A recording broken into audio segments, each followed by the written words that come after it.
Hi കൂട്ടുകാരെ, ഇന്ന് നമുക്ക് നല്ലൊരു നാരങ്ങ അച്ചാർ ഉണ്ടാക്കിയാലോ? ഒരു 5 മിനിറ്റ് മതി കേട്ടോ. നമുക്ക് നല്ല കൊത്തി ഊറുന്ന നാരങ്ങ അച്ചാർ ഉണ്ടാക്കാം. നാരങ്ങ അച്ചാർ എല്ലാവർക്കും ഇഷ്ടമല്ലേ?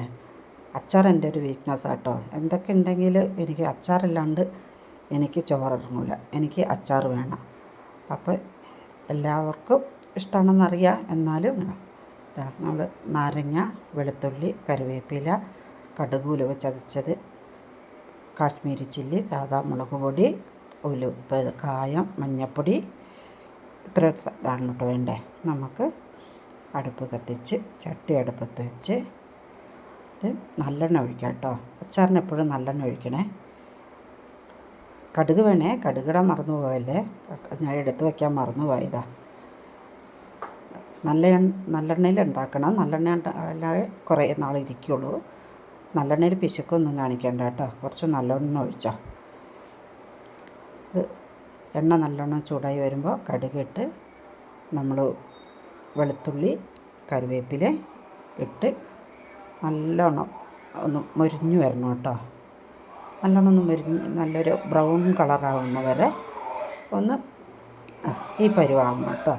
ഈ പരുവാകുമ്പോൾ നമ്മൾ അത് മൊരിച്ചെടുത്ത് മഞ്ഞൾപ്പൊടി, കാശ്മീരി ചില്ലി, സാദാ മുളക് പൊടി ഇതിട്ടിട്ട് നല്ലോണം ഒന്ന് അതിൻ്റെ പച്ചമണം ഒന്ന് മാറ്റിയെടുക്കുന്നവരാണ്. കരിഞ്ഞു പോകരുതേ, കരിഞ്ഞു പോകാതെ സൂക്ഷിക്കണേ. എന്നിട്ട് നാരങ്ങ ഇട്ട് അതിൻ്റെ പച്ചമണം ഒന്ന് മാറിയാൽ മതി, കരിഞ്ഞു പോകരുത്. നല്ലോണം ഇളക്കി കൊടുക്കണം.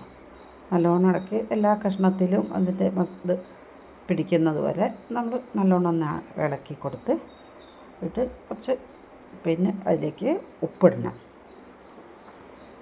നല്ലപോലെ ഇളക്കണം കേട്ടോ. നല്ലപോലെ ഇളക്കി ഒന്ന് പിടിക്കട്ടെ.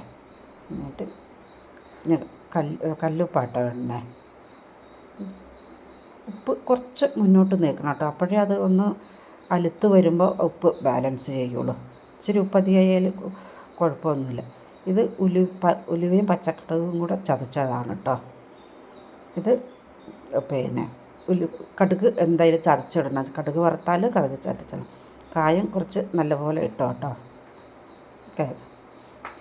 എന്നിട്ട് നല്ലപോലെ കുറച്ച് വെള്ളം ഒഴിക്കണം. അധികം വെള്ളം ഒഴിക്കരുത്. കുറച്ച് അതൊന്ന് വെന്ത് വരാൻ വേണ്ടി. വേവുന്ന എന്തിനാന്ന് വെച്ചാൽ ഒന്ന് വേവിച്ച് വെച്ചാൽ നമുക്ക് വേഗം എടുത്ത് ഉപയോഗിക്കാം. അതിൻ്റെ ഇല്ലെങ്കിൽ അതിൻ്റെ തൊണ്ടൊക്കെ അലുത്ത് വരണമെങ്കിൽ ഒരു 2-3 ആഴ്ചയെങ്കിലും കഴിയണം. അത്രയ്ക്ക് ക്ഷമയൊന്നും എനിക്കില്ലാത്തത് കൊണ്ട് ഞാൻ കുറച്ച് വെള്ളം ഒഴിച്ച് ഒന്നങ്ങ് വാട്ടിയെടുക്കും. അതിൻ്റെ തോലൊക്കെ ഒന്ന് വാടുന്ന വരെ. തോലൊക്കെ തോലൊന്ന് വാടി കിട്ടിയാൽ നമുക്ക് ഒരു 3-4 ദിവസമൊക്കെ കഴിയുമ്പോൾ നമുക്ക് യൂസ് ചെയ്യാം കേട്ടോ. ഒന്ന് മൂടി വെച്ചിട്ടേ ഒന്നൊന്ന് ആവി കയറിക്കോട്ടെ. അധിക സമയമൊന്നും വേണ്ട, ഒന്നങ്ങ് ആവി കയറിയാൽ മതി. അപ്പോഴത്തേക്ക് അതിൻ്റെ തോലൊക്കെ ഒന്ന് വാടിക്കോളും. ഇത് ബ്രൗൺ ഷുഗറാട്ടോ.